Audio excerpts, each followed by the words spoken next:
네, 반갑습니다. 바른경제TV 이주원 전문가입니다. 주말 새 확진자가 1,000명이 돌파하면서 이번 주 흐름에 따라 이제 3단계 격상이냐 아니냐가 가장 큰 화두로 떠오르고 있습니다. 네, 그거에 맞춰서 장도 약간 흔들리고 있는데요. 너무 불안해하고 걱정하지 마시고요. 이 코로나를 인해서 코로나로서 성장할 수 있는 산업 앞으로의 방향 준비해 왔습니다. 20년도 정말 10년 만에 한 번 올까 말까한 황금장이었습니다. 그 마지막 승부를 걸 수 있는 방향 준비해 왔습니다. 화면 먼저 보시면서 한번 얘기를 해보시죠. 자, 지금 어떻게 보면 시장의 가장 큰 키워드죠. 이 코로나 거리두기 3단계를 격상을 할 것인가 안 할 것이냐가 이제 큰 화두로 떠오르고 있고요. 더 이상 저는 이제 숫자 자체는 무의미하다고 봅니다. 뭐 700명이 됐건 800명이 됐건 이미 1,000명이 넘은 시점에서 더 이상 당장 내일 또다시 1,000명이 넘는다고 해도 절대 이상하지 않은 시장이고요. 여기 정은경 씨가 최고의 위기다. 하루 확진자가 현재 950에서 1,200명까지를 예측한다라는 예측도 있는데 전혀 이상하지 않게 흘러갈 수 있다고 봅니다. 그렇기 때문에 가장 중요한 건 이번 주 흐름. 3단계 여부가 결정이 될 거고요. 사실상 3단계는 셧다운이라고 보셔도 무관할 것 같습니다. 3단계가 된다면 뭐 여러 가지가 많이 닫겠는데 가장 조금 실생활에 있는 거 미용실도 문을 닫는다고 하죠. 그래서 만약에 머리를 자르실 남성분들이면은 이번 주에 웬만하면 한번 먼저 머리를 자르고 오는 게 낫지 않을까 싶고요. 사실상 수도권 학교들은 이미 전면 원격 수업에 돌입했죠. 사실상 3단계인데 방학이라서 이미 수능도 끝났기 때문에 그렇게 큰 시세는 못 주고 있는 것 같습니다. 3단계 임박했을 때 아무래도 가장 중요한 건 이거죠. 병상. 네. 음압병실. 이게 저번 주부터 해서 가장 큰 테마로 떠오르고 있죠. 음압병실 부족이다. 현재 어제 날짜 기준으로 해서 코로나19 환자 입원 가능 병상이 전국에 총 48개밖에 남지 않았다. 중환자 이제 코로나가 굳이 아니어도 몸이 아파도 코로나 때문에 입원이 힘들다고 합니다. 여기에 따라서 현재 혈액도 많이 부족하다고 하죠. 그러니까 정말 지금 나라가 이 코로나19라는 전염병 하나로 위기 상태라고 보셔도 무관할 것 같습니다. 서울시는 3단계 격상은 최후의 조치, 그렇기 때문에 유보적인 입장이라고 입장 발표를 하고 있고요. 사실상 저는 3단계 자체를 발표하는 것 자체가 이번 정부의 무능력함을 어떻게 보면은 다시 한번 확인하고 발표하는 거기 때문에 웬만하면은 3단계를 발표는 안 할 거라고 생각은 하는데 아무래도 이번 주에 오늘 내일부터 흐름이 다시 한 명 1,000명 넘게끔 확진자가 나온다면은 발표를 할 수밖에 없을 것 같습니다. 지금 상황을 뭐 한마디로 조금 보자면 정말 중국이 일으킨 3차 세계대전이다. 코로나19 사망자가 벌써 전 세계적으로 160만 명을 넘겼다고 합니다. 특히 가장 피해가 큰 미국, 일 확진자가 22만 명까지 나왔죠. 코로나로 사망자가 2차 세계대전 미군 전사자 수를 넘었다는 게 굉장히 다시 한번 체크를 해볼 만합니다.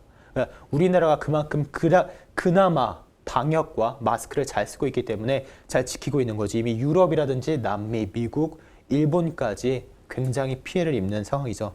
하지만 저는 무조건 코로나는 종식시킬 수 있다고 제가 예전 방송에서도 몇 번을 말씀드렸습니다. 이 전쟁이라고 하죠. 근데 이 전쟁이 끝날 시는 이 전쟁 동안 발달한 기업이 그 이후의 산업을 주도한다고 봅니다. 그러니까 2차 세계대전 때 항공이나 방산 산업이 엄청난 진보를 이루어냈던 것처럼 코로나19라는 전쟁 속에서 이 무기를 만들어내는 산업인 제약바이오, 이 산업이 코로나19가 끝나고 시장의 규모나 캐파가 몇 단계는 더 업그레이드가 될 거라는 거죠. 그 안에서 우리나라 제약바이오 시장 얼만큼 컸는지. 자, 전 세계에 지금 글로벌 제약바이오 시장 캐파가 1,200조 원이라고 합니다.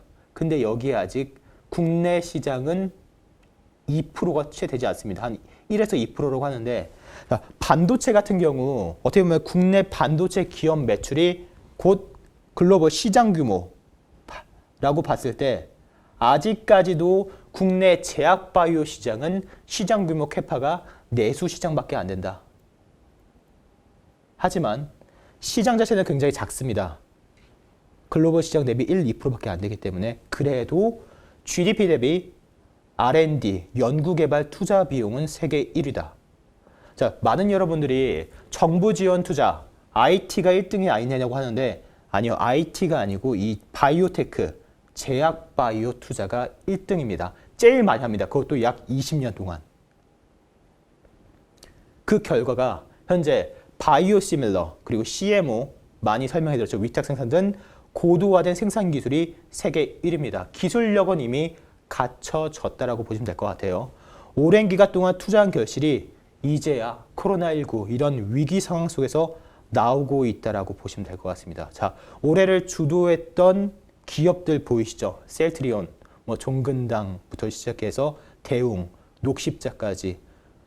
하지만 기술력은 올라왔지만 글로벌 시장 대비 점유율 캐파는 아직까지 내수 시장 범주에 있다라고 보시면 될 것 같고요. 자, 20년 동안 투자한 결실이 열리기 시작한 건 사실상 이 한미약품 5년 전입니다. 딱 이 15년 딱 이 시점부터 국내 제약 바이오 시장의 규모 자체가 캐파 자체가 달라졌다고 보시면 될 것 같습니다. 5년 전 한미약품이 5만 원대, 7만 원대에서 이 76만 원으로 올라갔을 때 그리고 17년도에 다시 한번 이 파동이 왔었죠. 이때가 많은 분들이 아시는 신라젠 그리고 셀트리온. 보통 주식을 처음 시작한 분들이 올해 시작하신 분들이 많지만 제약 바이오 시장이 주도했던 거는 15년도, 17년도 그리고 올해 코로나로 인해서 국내 제약 바이오 산업이 주목을 받고 있고 현재 지금 산업 내에 돈들이 들어오고 있습니다. 네. 아까 말씀드렸지만 전쟁이 끝나고 난 뒤에는 전쟁을 주도했던 기업들이 그 뒤에 산업을 자체를 바꿉니다. 판 자체가 바뀌었다고 보시면 될 것 같고요. 코로나19로 산업의 판도가 완벽히 바뀐 내년, 특히 내년에야말로 본격적으로 백신과 치료제가 들어가기 때문에 저는 종식이 될 거라고 봅니다. 물론 내년 1분기 상반기 때는 힘들 수 있겠지만 내년 하반기에는 마스크를 벗을 수 있지 않을까라고 조심스럽게 예상해 보시고요. 이 코로나19로 산업의 판도가 완벽히 바뀐 내년에는 어떤 일정이 있는지 매년 돌아오는 가장 큰 영향력 있는 헬스케어 행사가 있습니다. 바로 JP모건 헬스케어. 네. 내년 1월 16일 날에 일정이 되어 있죠. 보통 한 500여 개 기업이 참여해서 IR 진행 및 신약 파이프라인 결과를 발표하는 자리고요. 여기서는 뭐 2상이라든지 3상 발표라는 게 있고 여기서 또한 기업 간의 미팅을 통해서 중요한 협력 계약, 기술 수출 및 M&A 등을 발표합니다. 하지만 올해는 코로나로 인해서 온라인을 개최하는데 그래도 국내 기업들 중에서 초청을 받은 기업들, 신약 파이프라인을 갖고 있는 기업들, 코로나 치료제 말고도 유전자 세포 치료제 그리고 이중항체 등 바이오 융합 기술을 갖고 있는 국내 바이오 업체들 딱 5년 전 15년부터 굉장히 많이 참여를 하고 있고 거기서 결과가 하나 둘씩 도출되고 있습니다. 아마 내년 21년 JP모건 헬스케어에서 이 승부주가 나온다고 봅니다. 앞으로 코로나 종식 이후에 정말 대한민국 제약바이오 시장을 이끌 주도주, 승부주는 무조건 저는 여기서 나온다고 보고요. 자, 1200조 시장에서 아직까지 1, 2%밖에 점유하지 못하고 있는 상태인데 당연히 이제 저희 국내에서도 글로벌 제약사가 하나쯤은 나올 때가 됐다고 봅니다. 딱 11년 전이죠. 2009년도 세계를 강타한 신종플루, 그 치료제가 바로 타미플루였는데 여러분들께서 잘 아시는 길리어드사가 원래는 정말 조그마한 벤처 업체였다가 이 타미플루 한 방으로 글로벌 9위 제약사로 뛰어오르게 됩니다. 1200조 원 시장에서 글로벌 9위까지 단 한 번의 신약 개발로 통해서 타미플루라는 약을 통해서 당연히 지금 국내에서 임상 중인 치료제, 백신, 내년에 어느 정도 결과가 나올 거라고 보고 여기에 따른 이중항체라든지 다른 유전자 치료제까지 이 JP모건 헬스케어를 시작으로 세계적인 글로벌 제약바이오의 판도가 바뀐다고 보기 때문에 20년도 마지막 승부를 걸어보겠습니다. 자, 내년 1월 16일 불과 다음 달입니다. 1월 달에 승부수 JP모건 헬스케어 참여하는 최대 수혜주 먼저 잡고 싶으신 분들은 위에 번호 항상 보이실 겁니다. 승부 플러스 성함 남겨주시면 올해 마지막 승부수를 한번 걸어보겠습니다. 20년도 초반에도 시젠, 셀트리온, 엑세스바이오 정말 많은 제약바이오주들 많았지만 아직까지 끝난 게 아니고 진짜 시작은 승부는 내년부터 시작하는 거라고 봅니다. 내년 불과 딱 한 달 남았기 때문에 이 승부주 꼭 가져가고 싶은 분들은 윗번호로 승부 플러스 성함 남겨주시면 먼저 자리를 잡고 최대한 많은 수익 가져갈 수 있도록 도와드리겠습니다.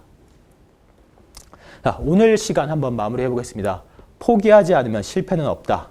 제가 항상 하는 말입니다. 지금 장이 조금 흔들린다고 해서 스트레스 받거나 손절 치시면은 여러분들의 계좌는 그대로 끝납니다. 반토막, 야금야금 반토막 되다가 내 계좌에서 없어지는 게 돈이 될 수가 있습니다.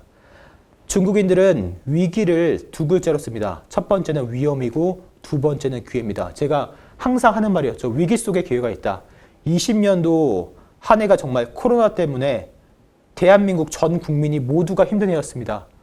하지만 내가 할 수 없는 거, 현재 내가 할 수 없는 거, 내가 확산세를 막을 수는 없다면 현재 내가 집중하고 투자할 수 있는 것에 현재 집중해서 투자를 하시면 이 위기는 기회로 바꿀 수 있다고 봅니다. 역사상 인류는 언제나 전염병을 극복했습니다. 코로나 지금 20년도 한 해로 내년 상반기까지 해프닝으로 끝날 수도 있습니다. 치료제만 나온다면 이 타미플루 같은. 그렇기 때문에 그 이후의 산업을 주도할 내년 1월 달에 승부주 가져가실 분들 꼭 승부라고 남겨주셔서 먼저 저점부터 자리 잡을 수 있게끔 도와드리겠습니다. 어제, 오늘, 이번 주에 이 코로나 확진자 때문에 장이 조금 흔들리면서 시장 분위기도 굉장히 처지고 있는데 이런 때일수록 확실한 방향 잡고 주도주, 승부주, 핵심을 놓쳐서는 안 됩니다. 내일 모레 목요일 이 JP모건 헬스케어 대표적인 종목들, 참가 기업들 준비해서 다시 한번 인사드리겠습니다. 승부 보실 분들 꼭 승부라고 남겨주셔서 참여하면 반드시 좋은 수익 가져다 드리겠습니다. 오늘도 고생 많으셨고 목요일 날 다시 한번 인사드리겠습니다. 감사합니다.